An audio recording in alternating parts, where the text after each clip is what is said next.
Assalamualaikum warahmatullahi wabarakatuh. Ya teman-teman, bertemu lagi di channel Hidup Petani. Ini tanaman semangka yang kemarin teman-teman, yang saya unggah video sekitar 2 minggu yang lalu.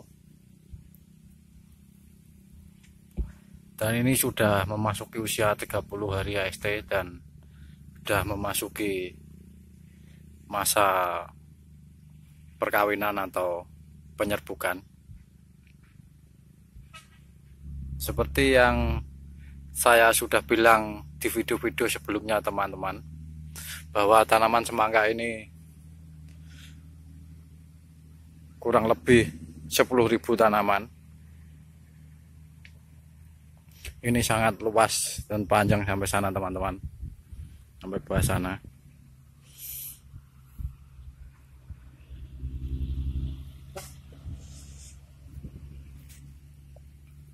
Yang ingin saya bahas untuk video kali ini adalah tentang tanaman semangka yang biasanya terjadi kuning daun pada pangkal, yang mungkin sebagian tanaman teman-teman ada yang terserang penyakit tersebut. Seperti ini contohnya.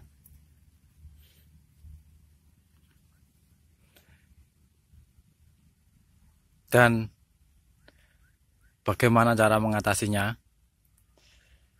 Sebelum itu teman-teman, silahkan klik tombol subscribe dulu. Dan silahkan hidupkan lonceng notifikasi untuk pemberitahuan.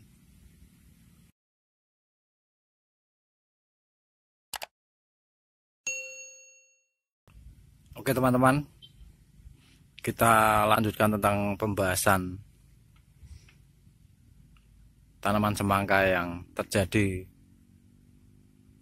kuning daun pada tanaman semangka teman-teman yang di luar sana.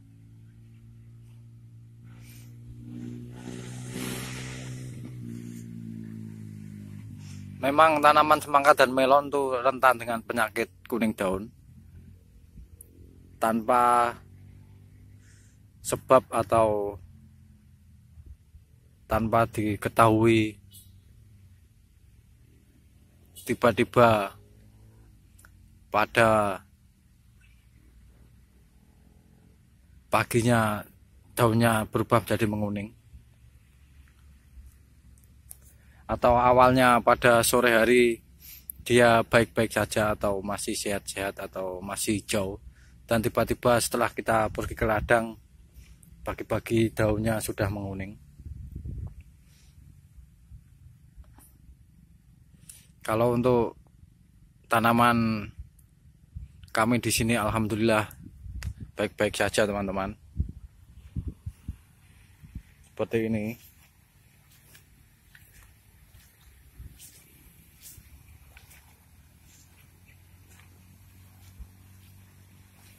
Daunnya tidak ada yang kuning atau semua berjalan dengan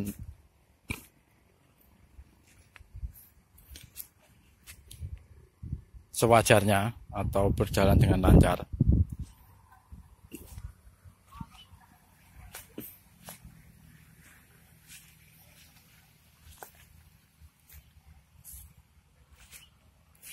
Ini contohnya tanaman kami teman-teman.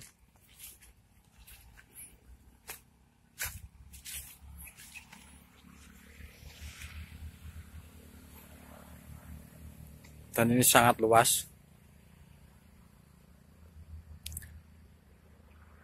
Karena 2 hektar lebih kebunnya.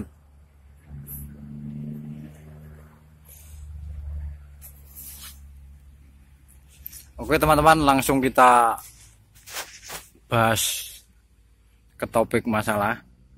Bila tanaman semangka teman-teman ada yang menguning pada daun pangkal, yaitu berkisar 1 atau 2 dari pangkal, maksudnya seperti ini contohnya, 1 atau 2 masih dalam satu pohon ini kurang lebih sekitar ada 2 atau 3, itu masih bisa dibilang wajar atau normal teman-teman. Jadi teman-teman tidak usah risau ataupun tidak usah khawatir bila teman-teman di luar sana daun semangkanya ada yang menguning, karena rata-rata daun pangkal ini adalah daun yang sudah tua, jadi dia wajar kalau mulai menguning. Yang penting dia tidak merembet ke atas, kecuali apabila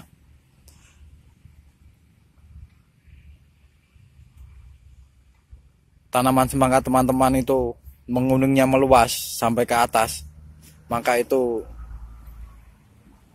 adalah penyakit, serangan penyakit.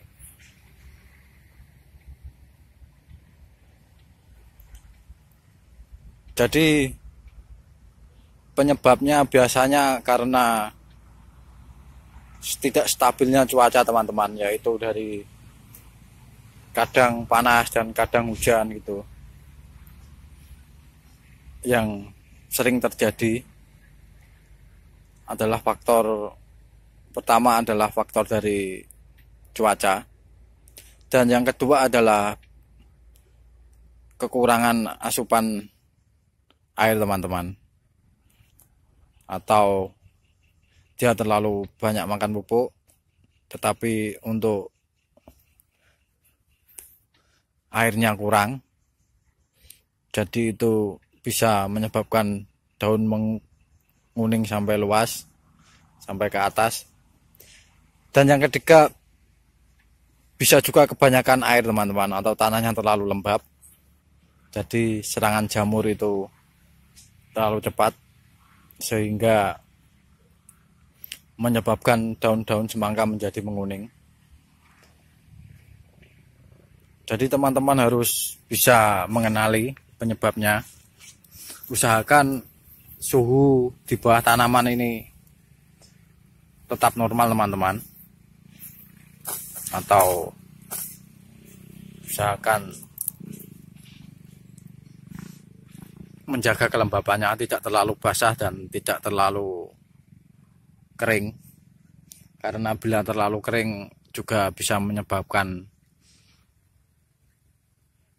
kekurangan asupan nutrisi, yaitu faktor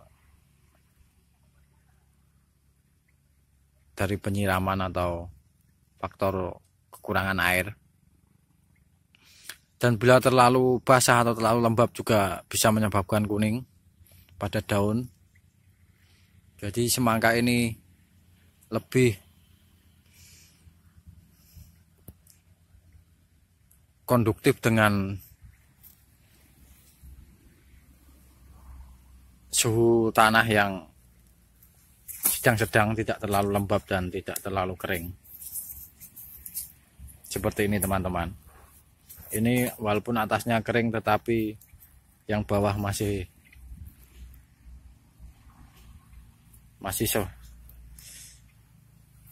basah, atau kalau kita cucuk pakai tangan gini masih adem, kita bisa merasakan masih anyep kalau pakai bahasa Jawanya. Jadi seperti itulah kira-kiranya penyakit menguning pada daun semangka itu menyebar teman-teman.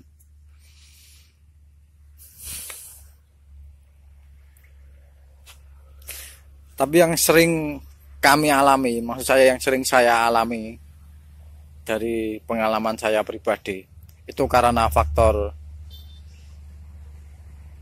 cuaca, yaitu cuacanya tidak stabil, atau bila terjadi malam ini embun tebal, maka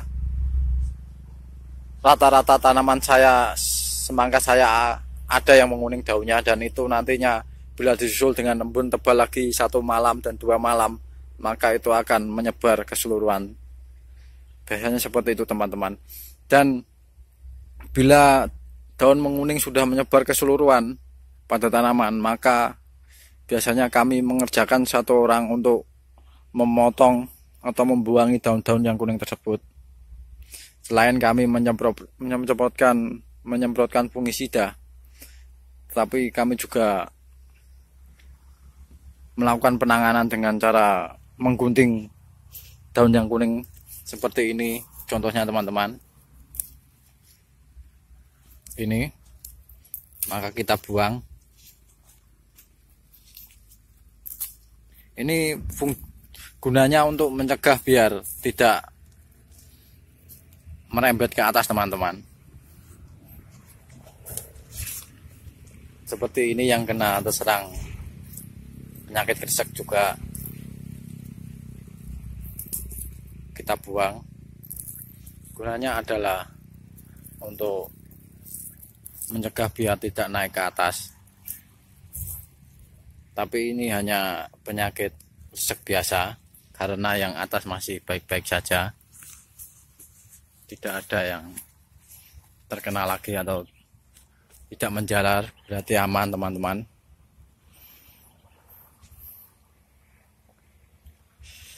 Ini tadi pagi sudah dilakukan penyerbukan atau pengawinan, dan di sana itu sedang dilakukan penyemprotan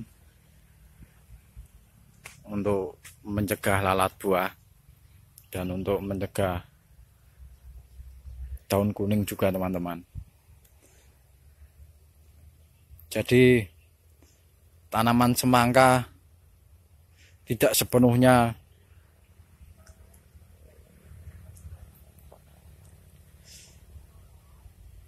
berhasil itu karena faktor pupuk atau pengairan, tetapi juga karena faktor pengendalian hama. Dan itu yang menurut saya adalah yang nomor satu, adalah faktor pengendalian hama. Untuk masalah pemupukan dan pengairan itu adalah hal yang kedua, karena pemupukan fungsinya hanya untuk menyehatkan, maksud saya untuk memperbesar pembuahan atau memperbanyak pembuahan.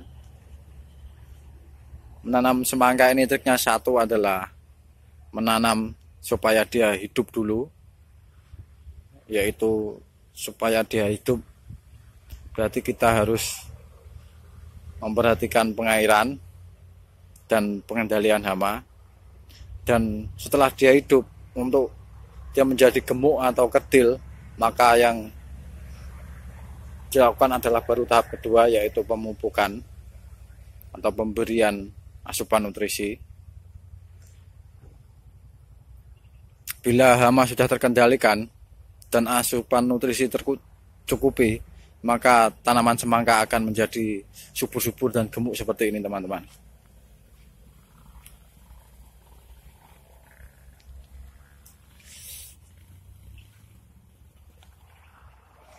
Di balik pepohonan sawit itu masih tanaman semangka lagi, dan yang tepi sana adalah tanaman semangka yang inul.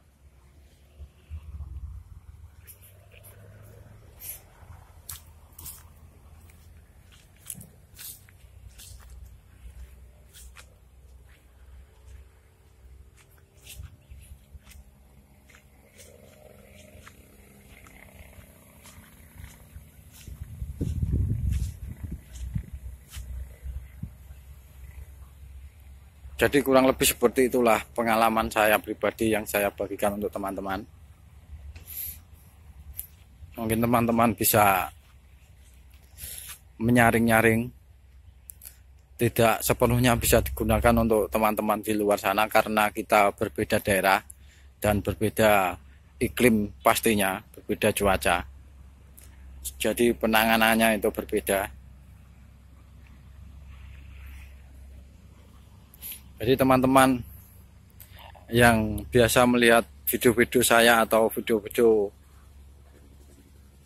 tanaman semangka yang lain bisa menyaring-nyaring dan bisa memfilter, maksud saya mana yang tepat untuk daerah teman-teman atau lahan teman-teman.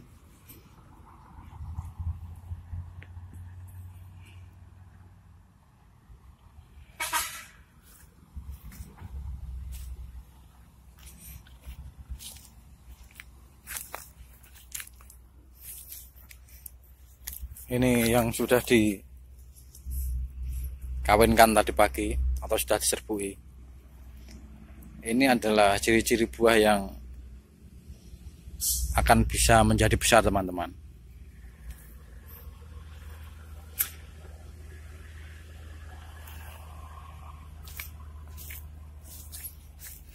Seperti ini juga, ini bisa menjadi besar.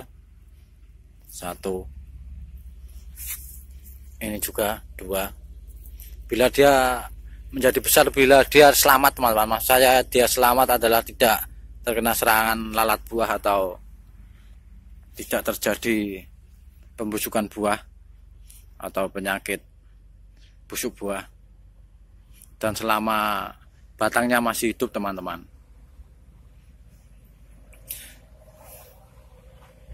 Dan itu sedang dilakukan penyemprotan.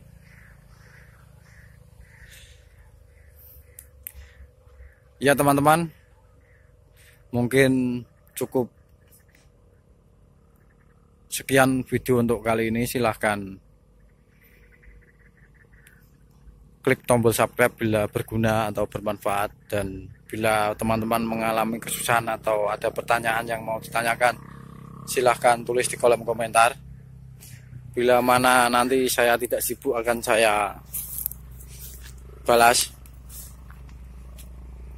Ada juga teman-teman kami yang kami masukkan ke grup WA kami. Bila teman-teman ingin bergabung, silahkan lempar nomor HP-nya ke kolom komentar. Nanti akan kami buatkan grup WA, yaitu tentang pertanian semangka, dan mungkin suatu saat akan berubah menjadi pertanian melon, teman-teman. Karena layaknya orang bersekolah, setelah dia berhasil menanam semangka, pasti dia akan lebih naik lagi. Jadi mungkin suatu saat saya akan membuat channel tentang masalah pertanian melon.